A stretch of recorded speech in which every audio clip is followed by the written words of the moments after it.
Congress party విజయం సాధిస్తుంది అనేది మాత్రం ఖచ్చితంగా చెప్పవచ్చు. ఓకే, చాలా క్లియర్ గా గన్ షాట్ గా గెలవచ్చు హుజూర్ నగర్ లో. అంటే ఈజీగా 2/3 మెజార్టీతో కూడా కొట్టేయచ్చు మున్సిపాలిటీస్.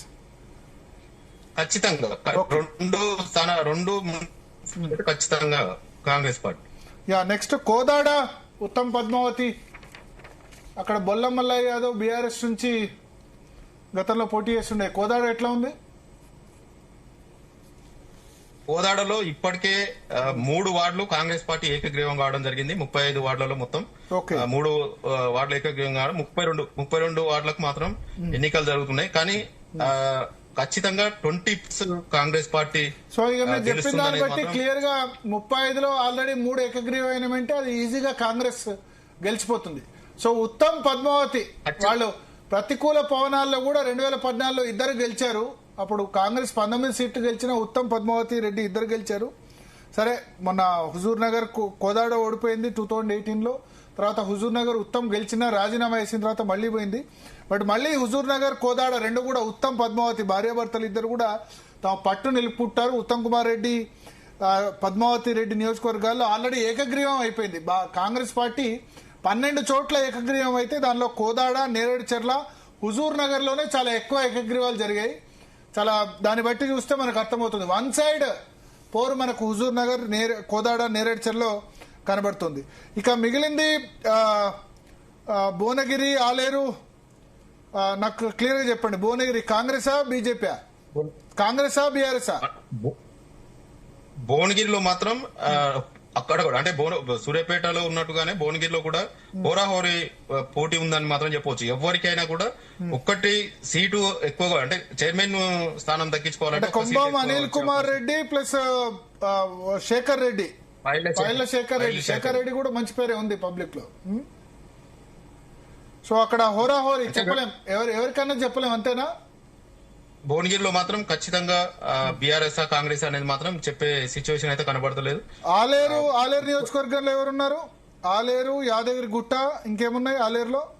పోచంపల్లి, ఆలేరు కాన్స్టిట్యూన్స్ లో యాదగిరి గుట్ట, అలాగే ఇటు ఆలేరు, ఈ 2 మున్సిపాలిటీలు. పోచంపల్లి దేనికి కిందకి వస్తుంది? పోచంపల్లి భువనగిరి కింది కదా, భువనగిరి కాన్స్టిట్యూన్సీ. ఓకే, అక్కడ పోచంపల్లి ఎవరికి అడ్వాంటేజ్? కాంగ్రెసా బీఆర్ఎస్ హోరాహోరియా? కాంగ్రెస్ కాంగ్రెస్ కే ఎక్కువగా అడ్వాంటేజ్ ఉంది. 12 వార్డ్స్ ఉన్నాయి. 12 కావాల్సినటువంటి 7 స్థానాల్లో చైర్మన్ 7 స్థానాల్లో గెలిస్తే చైర్మన్ పీఠం వస్తుంది కాబట్టి 7 స్థానాల్లో గెలిచే అవకాశం అయితే ఎక్కువగా కాంగ్రెస్ పార్టీకి కనబడుతుంది అక్కడ. Okay, next Aleru, Yadagirigutta. ఆ 2 యాదగిరిగుట్ట కావచ్చు, ఆలేరు కావచ్చు, అక్కడైనా ఇక్కడైనా 12 వార్డులు ఉన్నాయి. ఆ 12 వార్డులలో దాదాపుగా మెజార్టీ స్థానాలు అంటే 2 యాదగిరిగుట్ట కావచ్చు, ఆలేరు 2 మాత్రం కాంగ్రెస్ వైపే ఉన్నాయని చెప్పొచ్చు. ఇప్పటి వరకు కూడా బీర్లాలే ప్రతి వార్డు ఇంటింటికి తిరుగుతూ కూడా ఓట్లు అడగడం ఆయనకు అక్కడ కొంత అడ్వాంటేజ్ గా టీఆర్ఎస్ పార్టీకి సంబంధించినటువంటి అభ్యర్థులు పోటీలో ఉండేందుకు కూడా కొంతమంది వెనుకాడుగు వేయడం తోటి ఆ కాన్స్టిట్యున్సీకి సంబంధించి ఉన్నటువంటి ఆలేరు కావచ్చు, యాదగిరిగుట్ట 2 మాత్రం కాంగ్రెస్ పార్టీకి ఖచ్చితంగా పీఠం దక్కించుకునే అవకాశం అయితే ఎక్కువగా ఉంది. ఖచ్చితంగా ఈ 2 కూడా కాంగ్రెస్ పార్టీ గెలుస్తుంది. ఓకే, నెక్స్ట్ మిర్యాలగూడలో కొంత బీఆర్ఎస్ ఎడ్జ్ కనిపిస్తుంది ఏమన్నా? మిర్యాలగూడలో కాంగ్రెస్ పార్టీలో ఉన్న కాంగ్రెస్ ఎమ్మెల్యే పత్తుల లక్ష్మారెడ్డి వర్సెస్ ఇటు జానారెడ్డి వర్గం తోటి కొంత విభేదం. ఎవరైతే బాగా ఉన్నాడో గతం మున్సిపల్ మాజీ చైర్మన్ కాంగ్రెస్ పార్టీ అధికారంలోకి వచ్చినాక ఆయన కాంగ్రెస్ పార్టీలో చేరడం జరిగింది. కానీ అక్కడ బిఎల్ఆర్ ఎవరైతే ఎమ్మెల్యే ఉన్నారో ఆ భార్గవ్ ని కనీసం కాంగ్రెస్ పార్టీ మీటింగ్లకు కానీ ఇతర కార్యక్రమాలకు కానీ పిలవకుండా ఆయనను కొంత దూరమే పెట్టడం జరిగింది. కానీ అక్కడ మొన్న ఎన్నికల్లో ఏదైతే నామినేషన్లకు సంబంధించి భార్గవ్ దాదాపుగా 13 వార్డులకు సంబంధించి, మిర్యాలగూడలో కూడా మొత్తం 48 వార్డులు ఉంటాయి. ఆ 13 వార్డులకు సంబంధించి తన అనుచరులతోటి భార్గవ్తో పాటు తన అనుచరులతోటి 13 వార్డులలో ఆయన నామినేషన్ వేయడం జరిగింది. అయితే ఆ విషయానికి సంబంధించి బిఎల్ఆర్ మాత్రం తీవ్ర స్థాయిలో వ్యతిరేకించి తన 2 కొడుకులు అలాగే ఆయన భార్యతోటి కూడా ఎమ్మెల్యే భార్యతోటి కూడా దాదాపుగా 3 ఒక ఎమ్మెల్యే ఫ్యామిలీ నుంచి నామినేషన్లు వేయడం తోటి ఇటు ఎంపీ రఘువీరెడ్డి అలాగే ఎమ్మెల్సీ శంకర్ నాయక్ వీరంతా ఎమ్మెల్యే తోటి కలిసి కూర్చొని చర్చించిన తర్వాతనే బీఫామ్లు ఇవ్వడం తోటి ఇటు బిఎల్ఆర్ ఫ్యామిలీకి సంబంధించిన వాళ్ళు విత్డ్రా చేసుకోవడం, అటు భార్గవ్కు సంబంధించిన వాళ్ళు కూడా కొంతమందిని విత్డ్రా చేయించడం జరిగింది. కానీ వర్గపోరు అనేది మాత్రం ఇంకా కొనసాగుతుంది.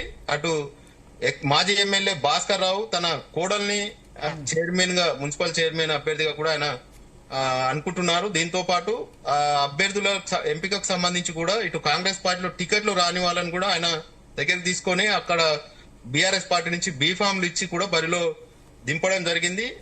అలాగే గట్టి పోటీనిచ్చే అవకాశం అయితే బీఆర్ఎస్ పార్టీ నుంచి కనబడుతుంది. కానీ అక్కడ కూడా ఇటు మేజర్ మున్సిపాలిటీ 48 వార్డులు ఉంటాయి కాబట్టి ఇక్కడ కూడా కాంగ్రెస్ పార్టీ వస్తుందా బీఆర్ఎస్ పార్టీ వస్తుందా అనేది మాత్రం ఇంకా క్లారిటీ లేదు. ఖచ్చితంగా కూడా చెప్పే సిచ్యువేషన్ కనపడతలేదు. అంటే మొన్న స్వయంగా రేవంత్ రెడ్డి ప్రచారం చేసిన అంత కాంగ్రెస్ పార్టీకి జనరల్ గా మున్సిపల్లో ఉండాల్సిన సానుకూల పరిణామాలు అయితే కనిపించట్లేదు, అంతేనా? ఖచ్చితంగా సీఎం పర్యటన చేసినప్పటికీ సీఎం పర్యటన కూడా వృధా అయ్యే అవకాశమే కనపడుతుంది. ఎందుకంటే అక్కడ వృధా అంటే సింగిల్ లార్జెస్ట్ పార్టీగా బీఆర్ఎస్ వచ్చే అవకాశం ఉంది, వచ్చే అవకాశం అయితే కనబడుతుంది. కానీ లాస్ట్ మూమెంట్ లో అధికార పార్టీకి సంబంధించిన వారు అంటే 2 రోజులు కౌంటింగ్ అయిపోయిన తర్వాత 2 రోజుల గడువు ఉంటుంది కాబట్టి ఆ సమయంలో మరి ఏదైనా జరుగుతుందా అనేది కూడా కొంత సాగుతుంది కాబట్టి బీఆర్ఎస్ పార్టీకి నుంచి గెలిచిన వాళ్ళని ఏ విధంగా కౌంటింగ్ జరిగిన తర్వాత నేను అడగట్లేదు. ఎందుకంటే కౌంటింగ్ అయిపోయి గెలిచిన తర్వాత వేరు, గెలిచిన తర్వాత జంప్ అవుతారు, అధికార పార్టీకి జంప్ అవుతారు. నేను ఎలక్షన్ రిజల్ట్ రోజు 2996 వార్డ్స్ రాష్ట్రంలో ఉన్నాయి. మిర్యాలగూడలో ఎన్ని ఉన్నాయి? 48 వార్డ్స్. 48. మున్సిపల్ చైర్మన్ పీటర్ ని అడగట్లేదు. 48లో కాంగ్రెస్ ఎన్ని గెలుస్తుంది, బీఆర్ఎస్ ఎన్ని గెలుస్తుంది, బీజేపీ ఎన్ని గెలుస్తుంది, ఇది మాత్రం అడుగుతున్నా. అల్టిమేట్ గా బీఆర్ఎస్ నుంచి గెలిచిన వాళ్ళు, బీజేపీ నుంచి గెలిచిన వాళ్ళ కాంగ్రెస్ ఎత్తుకపోతుంది, అది వేరే సంగతి. అక్కడ కాంగ్రెస్ కాకుండా బీఆర్ఎస్ ఉన్నా వాళ్ళు ఎత్తుకపోతారు. సింగిల్ లార్జెస్ట్ పార్టీ ఎవరు ఎన్ని గెలిచారనేది ఇక్కడ క్రైటీరియా. మన రాష్ట్ర ప్రజలకు కూడా ఒక నిమిషం జనే, రాష్ట్ర ప్రజలకు కూడా ఏంటంటే మున్సిపాలిటీల్లో వేరే పార్టీలో గెలిచినా కాంగ్రెస్ వాళ్ళు ఎత్తుకపోతారు, అధికారంలో వాళ్ళు ఉన్నారు కాబట్టి. ఇంతకుముందు బీఆర్ఎస్ ఏం శుద్ధపూస కాదు, వాళ్ళే ఎత్తుకపోయినారు కాంగ్రెస్ నుంచి గెలిచిన వాళ్ళు. మున్సిపాలిటీలు ఎన్ని గెలుస్తాయన్నది ముఖ్యం కాదు ఇక్కడ, మున్సిపల్ చైర్మన్లు ఎన్ని గెలుస్తాయన్నది ముఖ్యం కాదు. కౌన్సిలర్ సీట్లు ఎన్ని వచ్చాయి ఎలక్షన్ బిఫోర్, ఏ బీఫామ్ మీద పోటీ చేసి ఎన్ని వచ్చాయి, తర్వాత వేరే సంగతి. ఇక తర్వాత ఎక్స్ అఫీషియో మెంబర్స్ తోనో వాళ్ళతోనో అధికార పార్టీ గెలుస్తుంది. బట్ సింగిల్ లార్జెస్ట్ పార్టీ 48లో మీ ఉద్దేశంలో ఎవరికెన్ని రావచ్చు మిర్యాలగూడలో? అంటే అక్కడ బీఆర్ఎస్ పార్టీకి అడ్వాంటేజ్ ఏంటంటే సిపిఎం పార్టీ తోటి పొత్తులో భాగంగా సిపిఎం పార్టీ కూడా 3 వార్డ్స్ లో సిపిఎం పార్టీ అభ్యర్థులను నిలపడం జరిగింది. సిపిఎం పార్టీకి సంబంధించినటువంటి కొంత ప్రభావం కూడా ఉండే అవకాశం ఉంది, బీఆర్ఎస్ పార్టీకి కలిసి వచ్చే అవకాశం. ఎందుకంటే గతంలో కూడా వాళ్ళ ఓటర్ల ప్రభావం ఉండేది కాబట్టి బీఆర్ఎస్ పార్టీకి ఎక్కువ ఎడ్జ్ ఉన్నప్పటికీ కానీ పోటీ తత్వం అనేది అన్ని వాళ్ళలో ఉండటం తోటి అక్కడ మాత్రం హోరాహోరీ, మిర్యాలగూడకు సంబంధించి మాత్రం హోరాహోరీ ఉంటుంది అనేది మాత్రం చెప్పొచ్చు. ఖచ్చితంగా కాంగ్రెస్ పార్టీ లేదంటే బీఆర్ఎస్ పార్టీనే వస్తుంది అనేది మాత్రం చెప్పే పరిస్థితి అయితే కనపడతలేదు. ఓకే, సో ఇంకా నల్గొండలో మిగిలిన మున్సిపాలిటీలు, చాలా మున్సిపాలిటీస్ ఉన్నాయి నల్గొండలో ఇంకా మిగిలిన మున్సిపాలిటీలు. మోత్కూరు దేని కిందకి వస్తుంది, ఏ నియోజకవర్గం? మోత్కూరు తుంగతుర్తి నియోజకవర్గం. మోత్కూరు ఒకటి ఉంది, ఇంకా చిట్యాల ఒకటి ఉంది, తిరుమలగిరి ఉంది. చిట్యాల దేని కింద, నల్గొండ కిందకి వస్తుందా, నకరేకల్ కింద? నకరేకల్ నియోజకవర్గం చిట్యాల మున్సిపాలిటీ. చిట్యాల ఎట్లా ఉంటుంది? చిట్యాల ఎట్లా ఉంటుంది? 12 వార్డ్స్ ఉన్నాయి. అక్కడ బీఆర్ఎస్ పార్టీకి కొంత అవకాశం అయితే కనపడుతుంది. ఓటర్ల నుంచి అంటే మనం కూడా గ్రౌండ్ కొంత సర్వే ప్రజల అభిప్రాయం తీసుకుని కూడా వాళ్ళు చెప్తున్న సిచ్యువేషన్ ఏదైతే పథకాలకు సంబంధించి వాళ్ళంతా కూడా సిచ్యువేషన్ లో అసలు ఓటేస్తారా, అది బీఆర్ఎస్ పార్టీకి ఓటేస్తారా అని అడిగిన సమయంలో సీఎం రేవంత్ రెడ్డి పైన తిడుతున్నారు కాబట్టి అక్కడ మరి ఓటర్లు లాస్ట్ వరకు ఖచ్చితంగా బీఆర్ఎస్ పార్టీ. కోమటిరెడ్డి సోదరుల సొంత ఊరు నకరేకల్ కోమటిరెడ్డి బ్రదర్ సొంత ఊరు, వాళ్ళు వచ్చి ప్రచారం చేయట్లేదా వెంకటరెడ్డి గాని రాజగోపాల్ రెడ్డి గాని?